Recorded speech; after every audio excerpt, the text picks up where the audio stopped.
The gleaming showroom of Rivera Motors stood as a beacon of luxury in downtown Atlanta, its polished floors reflecting the morning sun that streamed through floor-to-ceiling windows.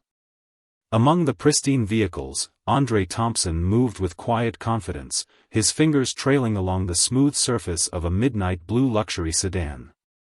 Despite his understated appearance in a simple black sweater and designer jeans, he carried himself with the natural authority of someone who had built an empire from nothing. At 35, Andre had transformed his small auto repair shop into the city's largest community development organization, though few knew the full extent of his influence. His organization had revitalized struggling neighborhoods, provided jobs to hundreds, and maintained order in ways the local authorities couldn't comprehend. Today, however, he wasn't here as a community leader, he was simply a customer looking to add another vehicle to his collection. Rick Palmer, the dealership's newest salesman, watched Andre from behind his desk, his lips curling into a subtle sneer. 6 months into his job, Rick had already developed a reputation for his selective customer service, choosing which potential buyers he deemed worthy of his time based on his own prejudices.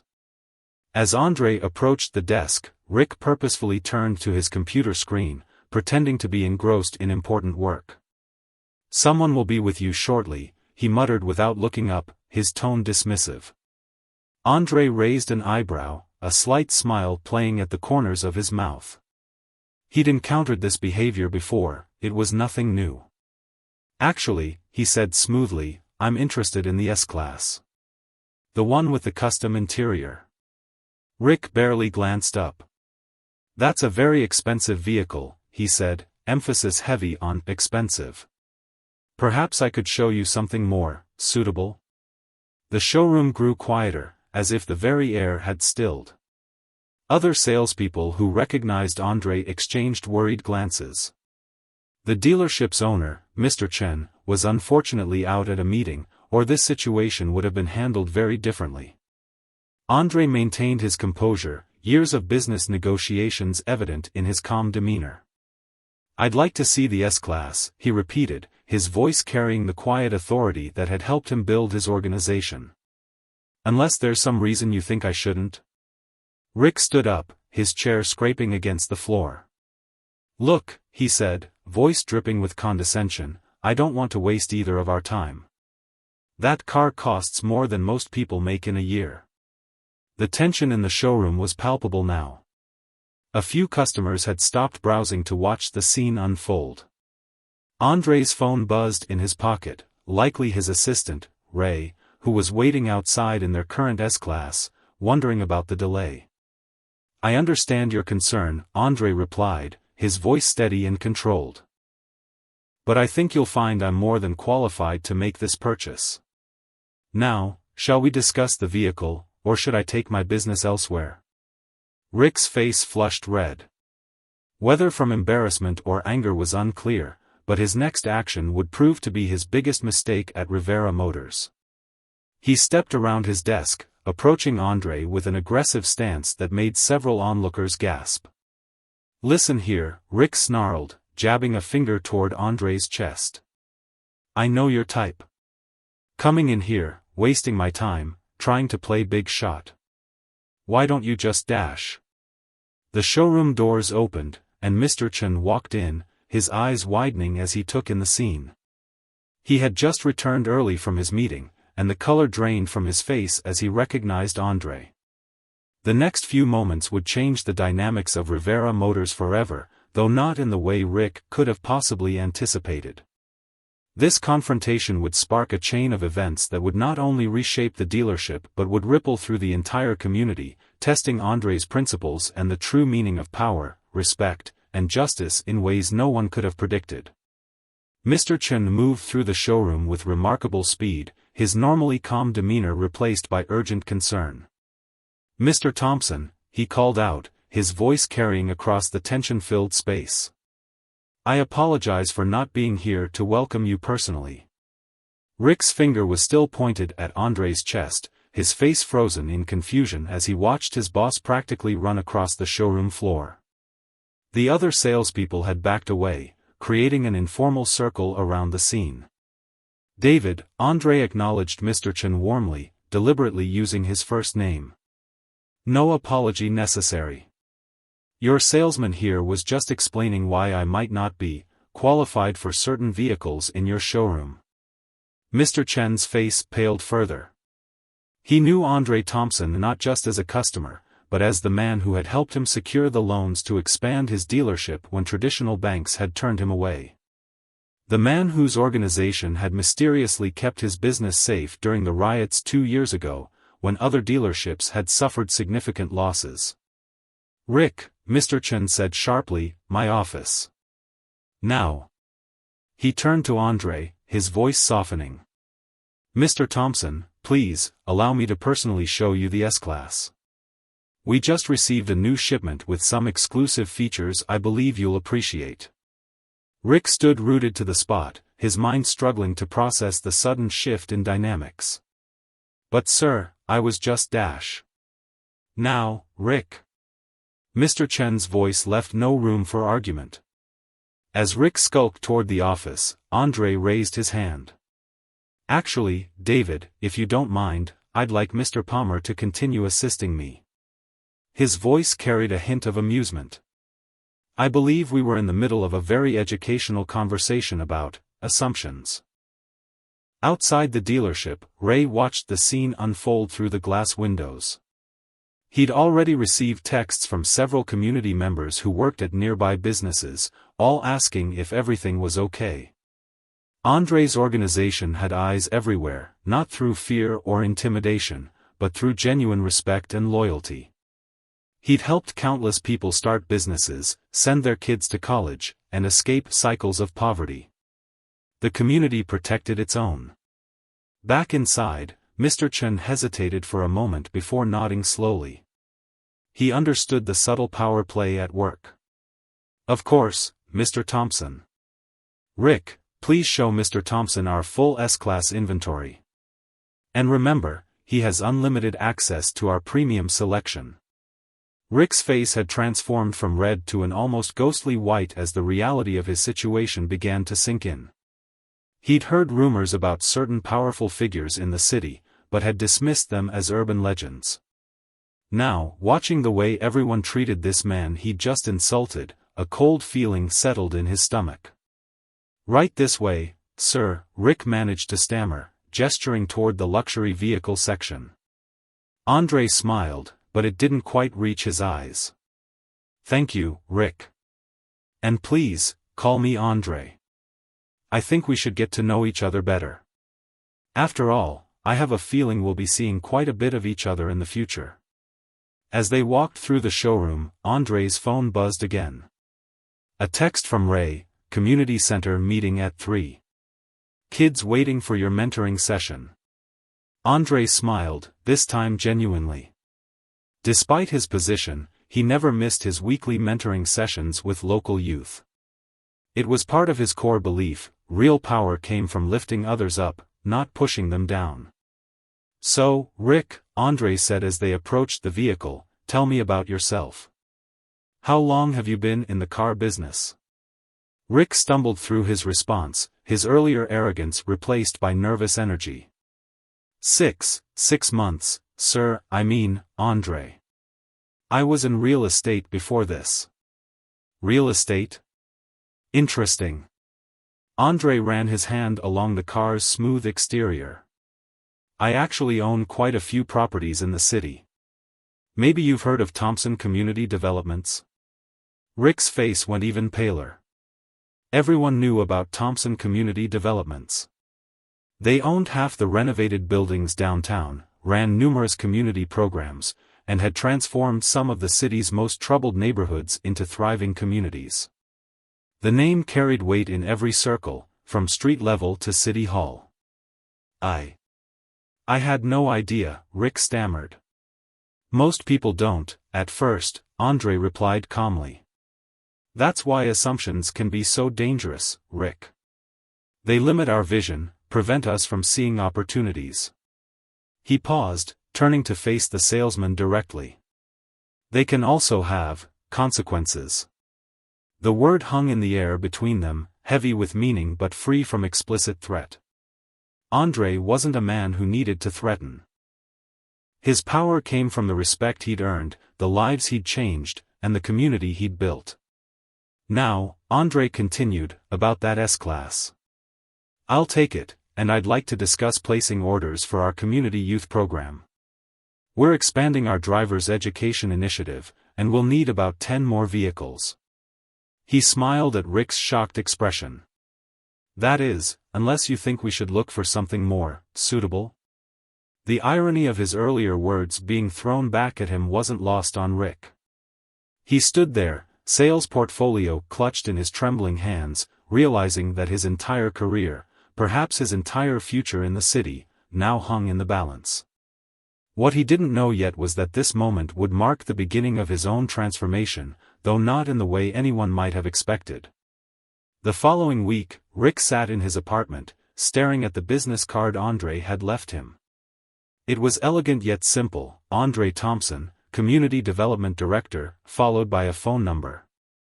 The events at the dealership had shaken him to his core, but not for the reasons one might expect. After their initial confrontation, Andre had spent 2 hours with him, not just purchasing the S-Class but also placing orders for 10 vehicles for the youth program. Throughout their interaction, Andre had remained professional, even friendly, showing no signs of holding a grudge. But it was what happened after the sale that truly disturbed Rick's worldview. He had watched as Andre greeted every dealership employee by name, from the janitor to the finance manager.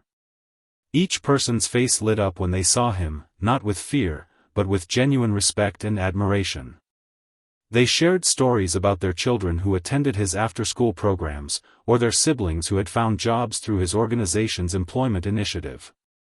Now, sitting in his modest one-bedroom apartment, Rick couldn't shake the feeling that he'd glimpsed something far more significant than just a wealthy customer. His phone buzzed, another message from Mr. Chen asking if he'd contacted Andre yet. The dealership owner had been insistent that Rick personally handle the delivery arrangements for the youth program vehicles. Outside his window, the city skyline glittered in the evening light. Somewhere out there, Andre Thompson was probably changing more lives, while Rick sat here contemplating how badly he'd misjudged someone based on nothing but prejudice. Finally, gathering his courage, Rick dialed the number on the card. It rang twice before a familiar voice answered. Mr. Thompson speaking. Sir Andre, this is Rick Palmer from Rivera Motors, Rick managed, his voice steadier than he expected. Ah, Rick. Was that amusement in Andre's voice? I was wondering when you'd call. How are you holding up? The question caught Rick off guard. He'd expected coldness, or at least professional detachment. I'm doing some thinking, actually. About a lot of things. Good, Andre replied. Thinking is where change begins. Listen, I'm heading to the community center for our evening program. Why don't you join me? See what we're really about. Rick hesitated. Part of him wanted to decline, to retreat to the safety of his prejudices. But a larger part was curious about this man who wielded such influence yet spent his evenings at a community center. Yes, I'd like that, Rick found himself saying. Andre gave him the address and instructions. An hour later, Rick pulled up to a renovated building in what he'd always considered a bad part of town. But looking around now, he noticed things he'd never seen before: well-maintained streets, flourishing small businesses, children playing safely in nearby parks. The community center itself bustled with activity. Teenagers worked on computers in a state-of-the-art lab. Young adults attended job training workshops. In one room, elderly community members taught traditional crafts to younger generations. Andre met him at the entrance, dressed casually in jeans and a polo shirt. Welcome to our world, Rick, he said, gesturing to the vibrant scene around them. This is what real power looks like, not fear, not violence, but community. As they walked through the facility, Andre explained his vision. Every person you see here has potential. Some just need opportunities, others need guidance, but all of them deserve respect. That's what we build here: respect, opportunity, and hope. They stopped by a classroom where young people were learning automotive repair skills. See that young lady? Andre pointed to a teenager working confidently on an engine. 3 months ago, she was struggling in school, headed down a dangerous path. Now she's top of her class and has a paid apprenticeship lined up. Rick watched as the students worked, their faces focused and determined. He thought about his own assumptions, his own prejudices, and felt shame creep up his neck. "I owe you an apology," Rick said quietly. "What I did at the dealership, it was wrong. I was wrong." Andre nodded, but his attention was on a group of young men entering the center. "Those guys," he said, "used to be in rival gangs. Now they're business partners, running a successful food truck company." Sometimes the biggest change starts with the smallest shift in perspective. Turning to Rick, Andre's expression grew serious. "I didn't invite you here for an apology, Rick. I invited you because I saw something in you at the dealership: pride, yes, and prejudice, but also potential. The question is, what are you going to do with that potential?" Before Rick could respond, a commotion broke out near the entrance. 2 teenagers were arguing, their voices rising. Rick tensed, expecting violence, but Andre merely smiled and walked over. The way he handled the situation was a revelation: no threats, no shows of force, just quiet authority and genuine concern for both parties. "That," Andre said, returning to Rick, "is what real leadership looks like. It's not about intimidation or power plays. It's about understanding, guidance, and transformation." As the evening wore on, Rick found himself drawn into conversations with community members, each interaction challenging his preconceptions. He learned about their dreams, their struggles, and their achievements. More importantly, he began to see how his own biases had limited not just others, but himself. "I want to make you a proposal," Andre said as the evening wound down. "We're expanding our youth automotive program. We need someone with dealership experience to help coordinate with suppliers and teach basic sales skills. Interested?" Rick stared at him, confused. "You're offering me a job? After what happened?" Andre smiled. "I'm offering you a chance to be part of something bigger than yourself. To use your skills for something meaningful. The question is, are you ready to see beyond your assumptions and be part of real change?" The weight of the moment settled over Rick. He looked around the community center, at the lives being transformed, at the potential being unleashed, and realized he was being offered more than just a job. He was being offered redemption, a chance to be part of something that actually mattered. What he didn't know was that his answer would set in motion events that would not only transform his life but ripple through the entire community in ways none of them could have predicted. 3 months after that evening at the community center, Rick's life had transformed in ways he never imagined. His resignation from Rivera Motors had raised eyebrows, but Mr. Chin seemed to understand, even supportive, when Rick explained his decision to join Andre's organization. The Automotive Youth Program had expanded significantly, now operating from a renovated warehouse that served as both classroom and workshop. Rick found himself working alongside former gang members, ex-convicts, and troubled youth, people he would have previously crossed the street to avoid. Now, they were his colleagues, his students, and increasingly, his friends. One particular Tuesday morning, Rick arrived early to prepare for the day's classes. The autumn sun had barely risen, casting long shadows through the workshop's high windows. As he organized the training materials, he heard the familiar sound of Andre's S-Class pulling up outside. "Morning," Andre called out, carrying 2 cups of coffee. He handed one to Rick, something that had become their morning ritual. "Ready for the big presentation?" Rick nodded, though his stomach churned with nervous energy. Today, they would be pitching their program expansion to the city council. The plan was ambitious, establishing similar automotive training centers in 5 other neighborhoods, creating a network of opportunity that could transform the city's unemployment statistics. "I've been thinking," Rick said, sipping his coffee, "about that first day at the dealership.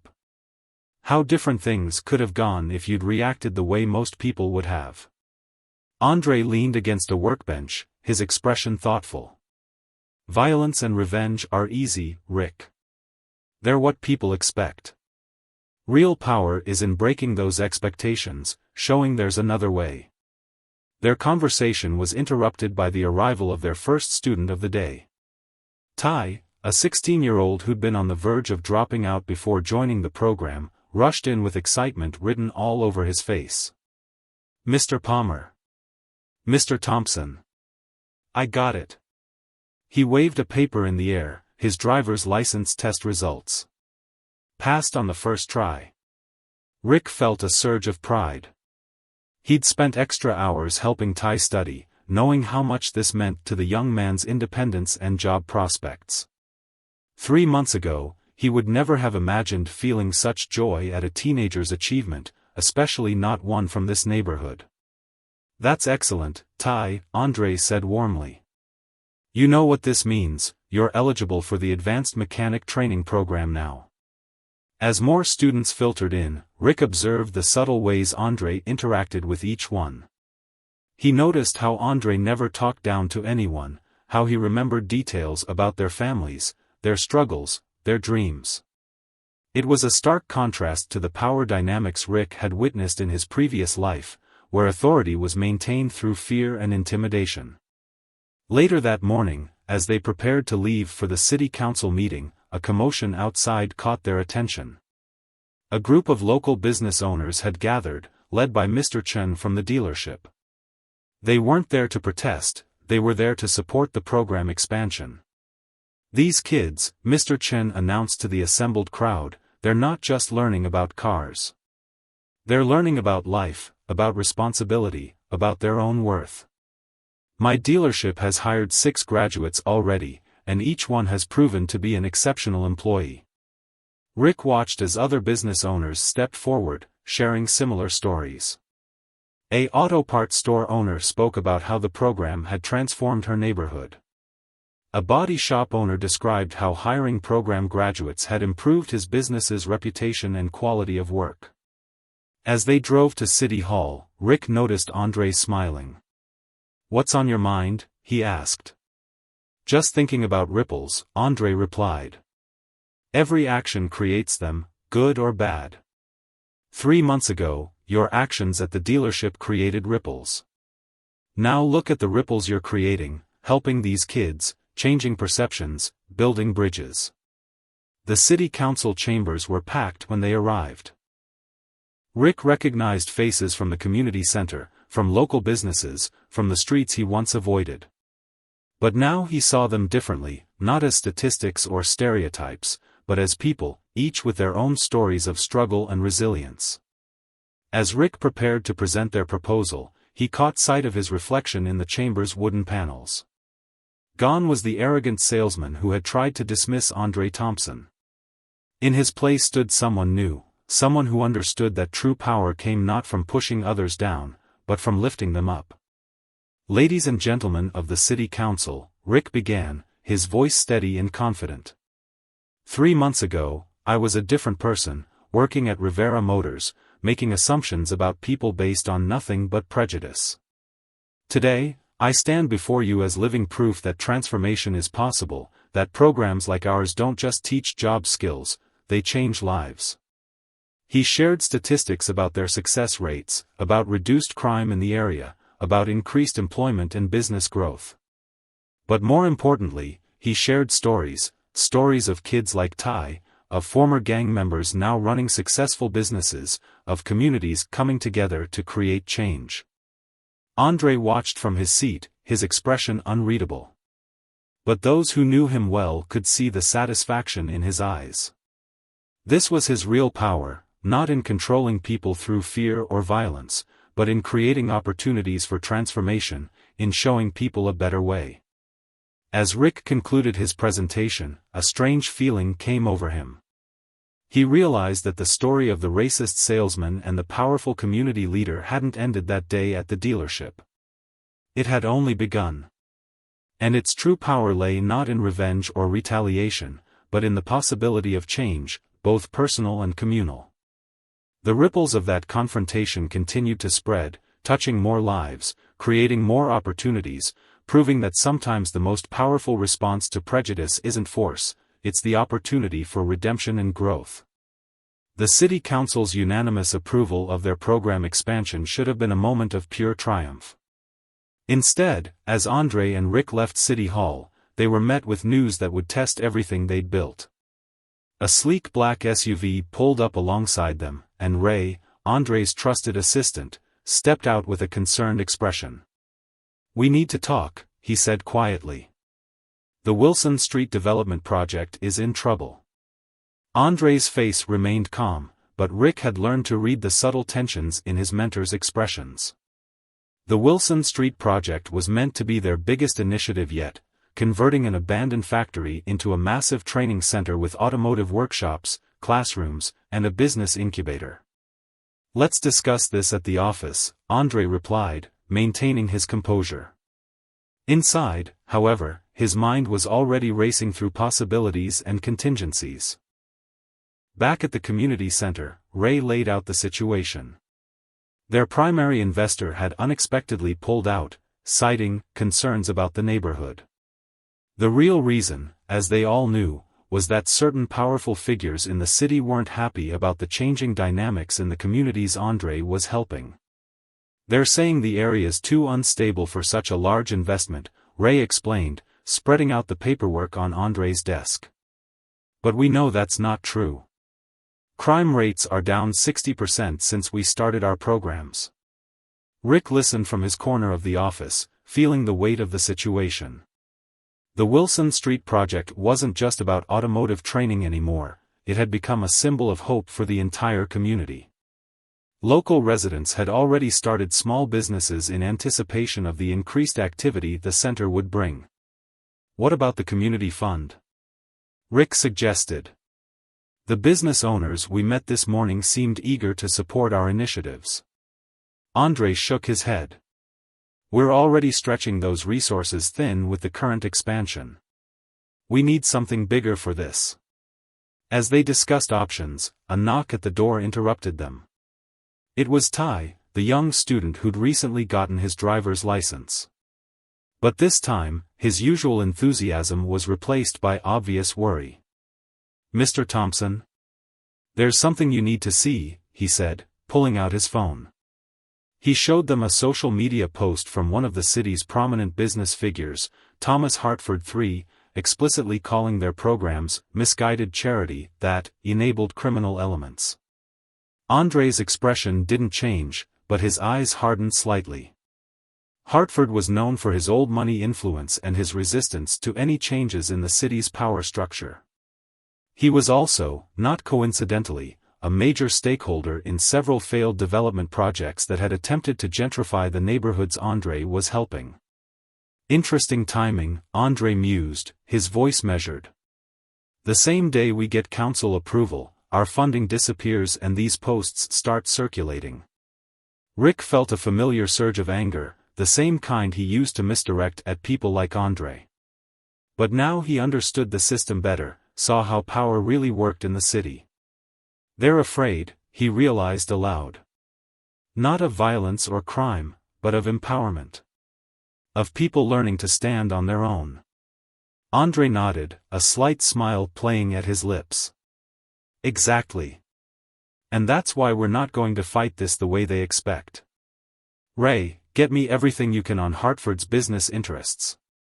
Rick, I need you to make some calls to our dealership contacts." Over the next few hours, Rick watched Andre work with an efficiency that bordered on artistic. Calls were made, meetings arranged, and slowly, a plan began to take shape. But it wasn't a plan of retaliation or confrontation, it was something far more powerful. Hartford's biggest weakness, Andre explained as they worked late into the evening, isn't his money or his influence. It's his belief that people like us will always react with anger, with violence, with the very behavior he uses to justify his prejudice. The community center had emptied, but light still spilled from Andre's office as they refined their strategy. Outside, the streets were quiet, but not with the tense silence of fear that used to characterize these neighborhoods. Instead, it was the peaceful quiet of a community at rest, of people who felt safe in their homes. Tomorrow, Andre continued, we're going to invite Hartford to a special demonstration at the current training center. Not through intermediaries or formal channels, but a direct, public invitation that he can't easily decline without losing face. Rick understood the brilliance of the move. Hartford would have to either accept and see their work firsthand, or publicly admit his bias by refusing to even look at what he was criticizing. But that's not all, Andre added, pulling up some documents on his computer. While he's here, we'll show him something he doesn't expect, how our programs have actually increased property values and business revenue in the area. We'll show him that empowering communities isn't just the right thing to do, it's good business. As they finalized the details, Ty poked his head back into the office. He'd stayed late to help organize the next day's classes. Mr. Thompson? Some of us were talking, we want to help with the Wilson Street project.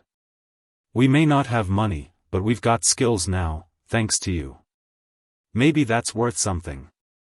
Andre's expression softened, and Rick saw something there he'd never noticed before, not just pride, but genuine hope. Ty, that's worth everything. In fact, you just gave me an idea that might change the whole game. As Ty left, Andre turned to Rick with renewed energy. We've been thinking too small. The real power of this community isn't in money or influence, it's in the people themselves.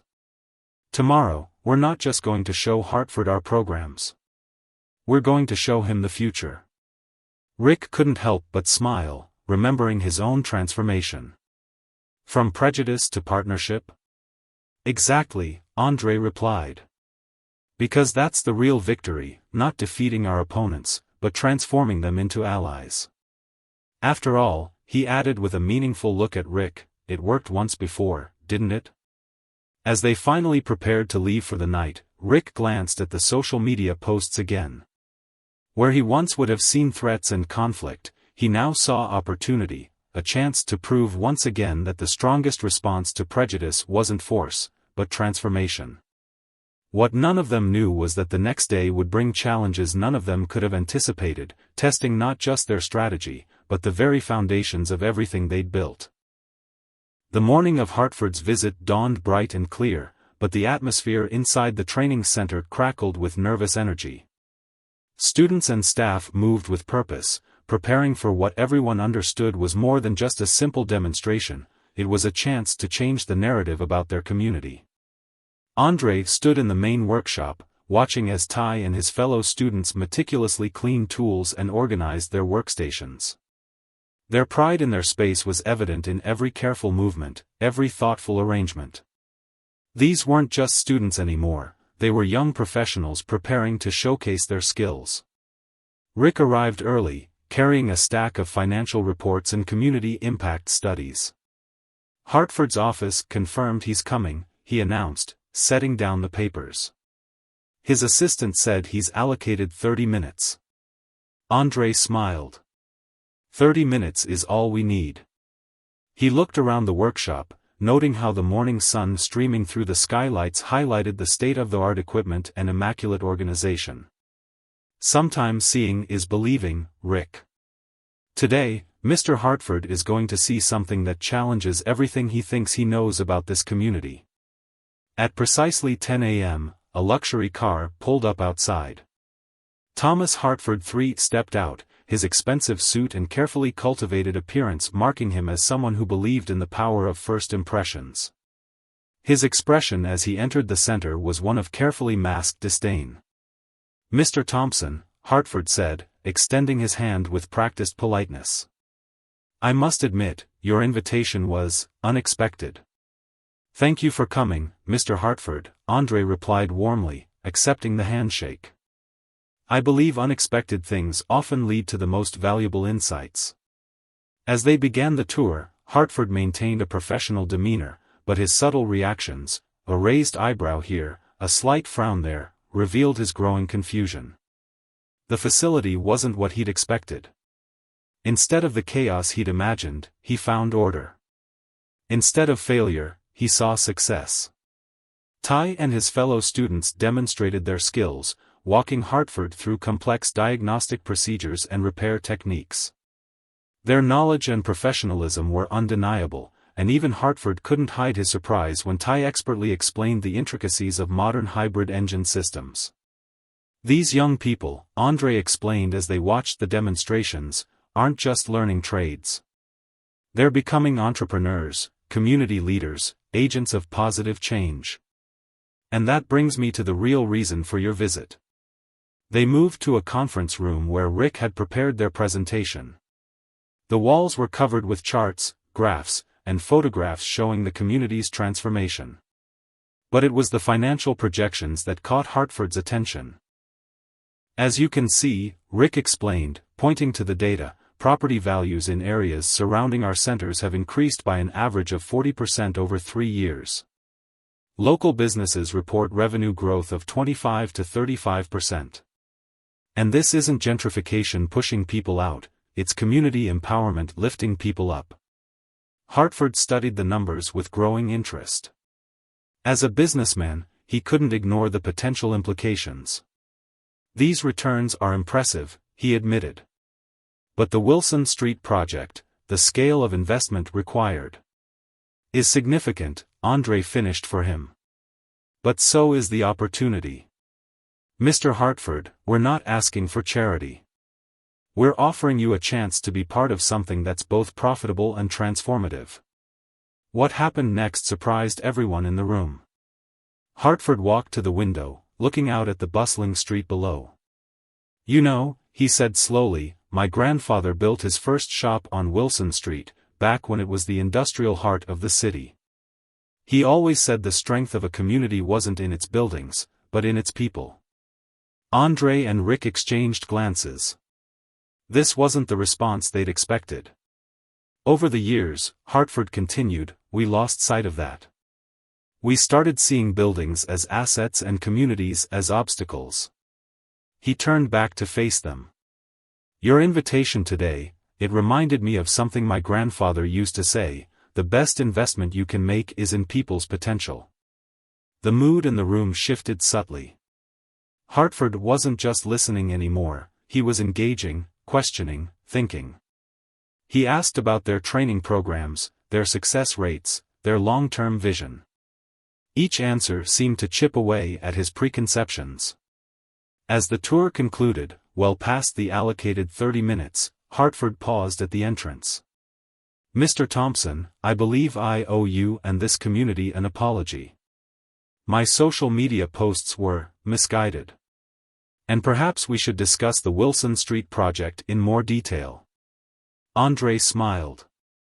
How about we continue this conversation over lunch? There's a new restaurant just down the street, opened by one of our program's graduates. The owner has quite a story I think you'd appreciate. As they walked to the restaurant, Rick noticed something remarkable. Hartford wasn't just following along, he was noticing things, the well-maintained streets, the thriving businesses, the sense of community pride that was palpable in every interaction. The restaurant owner, a young woman who'd started in their program 3 years ago, greeted them warmly. Her story of transformation from struggling single mother to successful business owner seemed to particularly impact Hartford.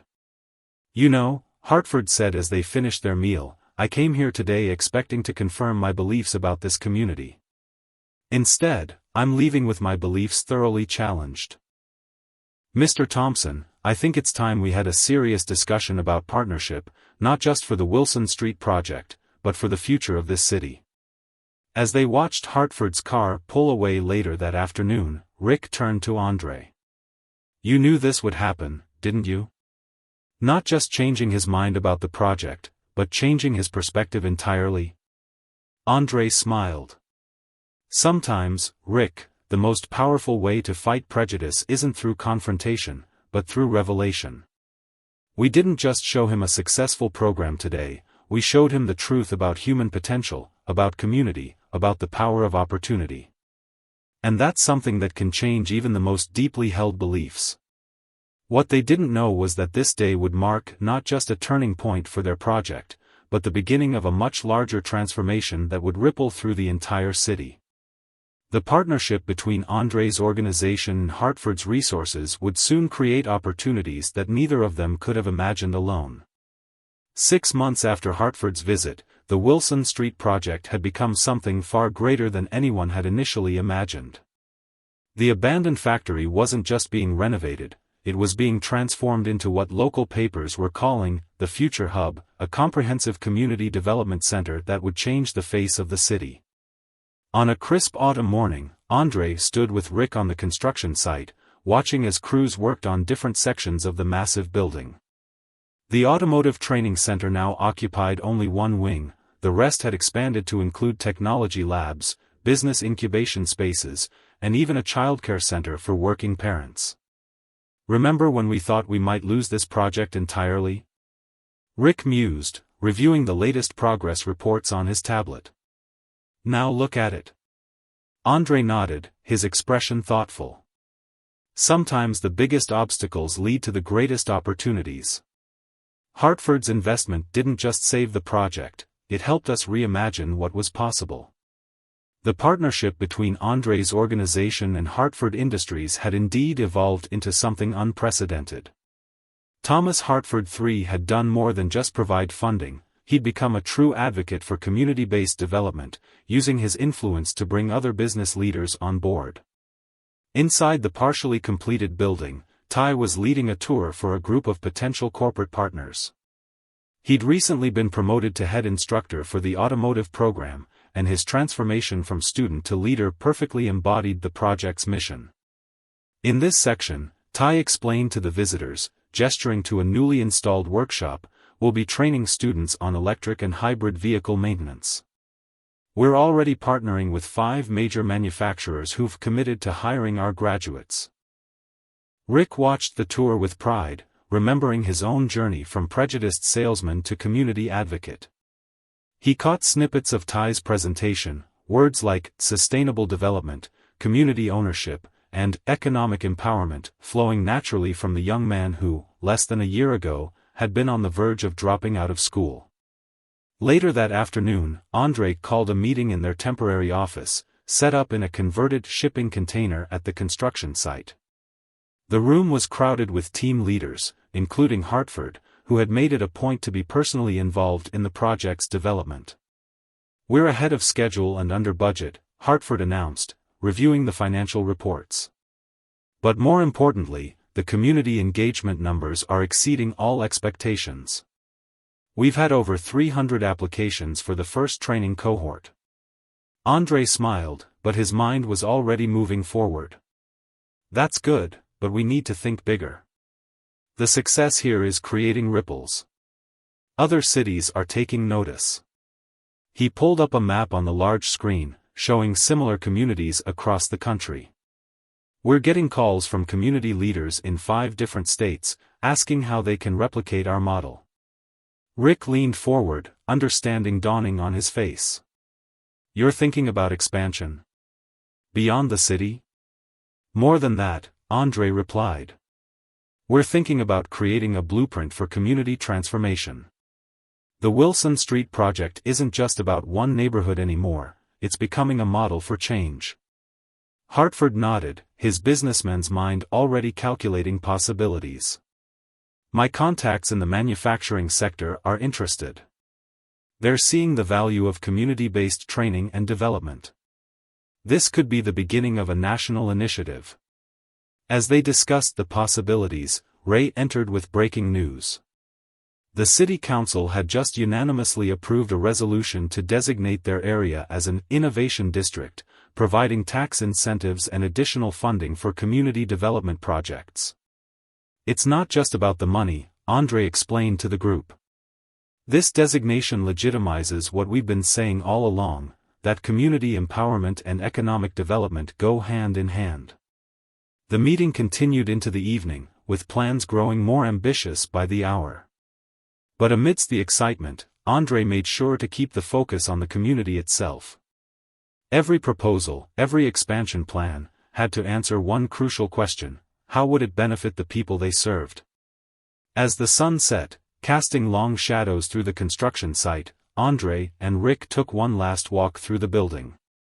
Workers were finishing up for the day, their voices echoing through the vast spaces that would soon be filled with learning, growth, and opportunity.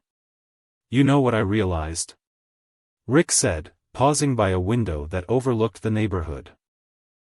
"That day at the dealership, when I let my prejudice control my actions, it could have ended so differently. You could have reacted with anger, with force." André finished the thought. "And nothing would have changed. You'd still be stuck in your prejudices, I'd have confirmed your worst beliefs, and this?" He gestured to the building around them. "None of this would exist." They watched as Ty locked up the training area, his keys jangling with authority. A group of local teenagers had gathered outside, pointing at the building with obvious excitement. They were part of the next generation that would benefit from the project, young people who would see opportunity where others once saw only obstacles. "The real power of what we're building here," André continued, "isn't in the facilities or the programs. It's in the change of perspective. Every person who walks through these doors, whether they're a student, an investor, or a skeptic, has the chance to see things differently." Rick thought about his own transformation, about Hartford's change of heart, about the countless others who had been touched by André's vision of community empowerment. "It's like a ripple effect," he said. "Each person who changes becomes a catalyst for more change." As they prepared to leave for the day, a familiar car pulled into the parking lot. It was Mr. Chen from Rivera Motors, arriving for their weekly planning meeting. The dealership had become one of their strongest partners, not just hiring graduates but helping to design training programs and providing advanced technical support. "You know what the best part is?" André said, watching as Mr. Chen greeted Ty with genuine warmth. "None of this is charity. It's not about handouts or quick fixes. It's about creating real opportunities, real partnerships, real change." The Wilson Street project was more than just a building rising from the ashes of an abandoned factory. It was becoming a beacon of hope, a testament to the power of transformation, and a challenge to anyone who thought they knew the limits of what a community could achieve. What none of them realized yet was that their story, the tale of a prejudiced salesman, a powerful community leader, and the transformation they inspired, would soon become a case study in community development programs across the country. But that was a chapter still waiting to be written. 1 year to the day after that fateful encounter at Rivera Motors, the grand opening of the Wilson Street Community Development Center drew crowds from across the city and beyond. The transformed factory complex stood as a gleaming testament to what was possible when prejudice gave way to partnership. André stood at the podium on the outdoor stage, looking out at the gathered crowd.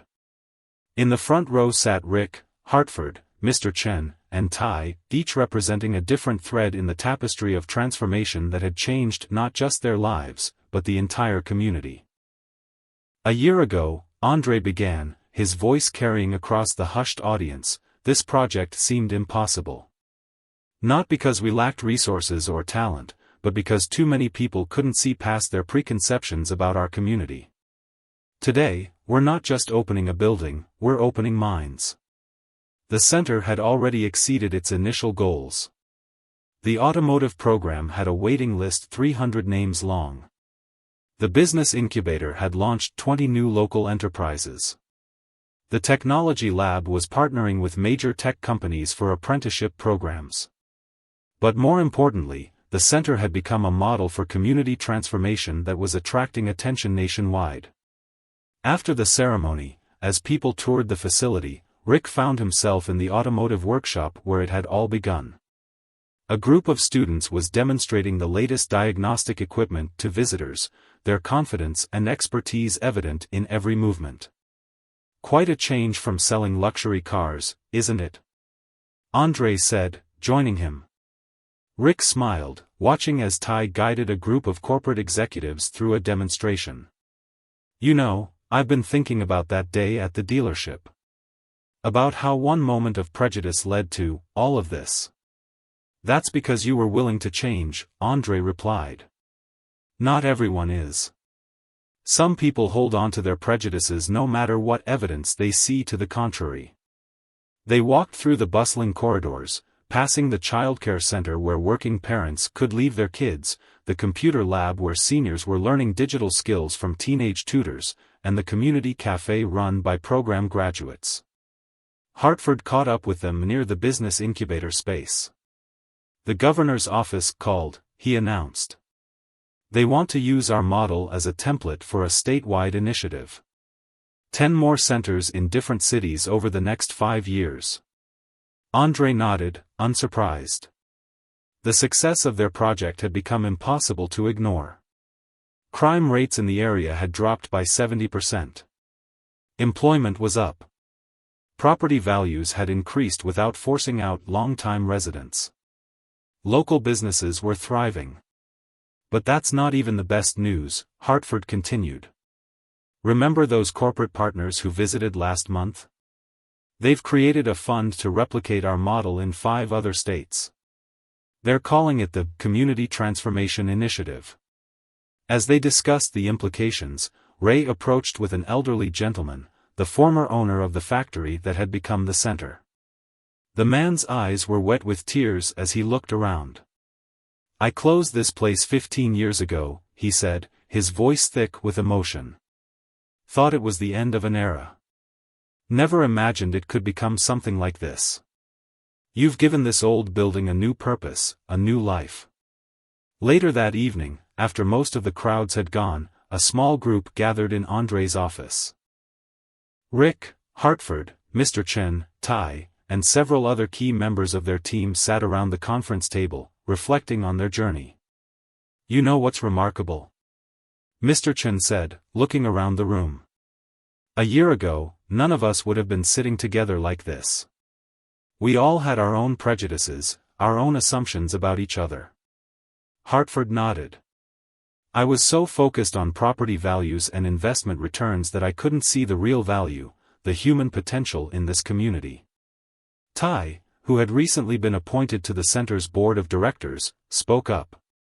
And now we're showing people there's another way. That success doesn't have to mean leaving your community behind. That real power comes from lifting people up, not pushing them down.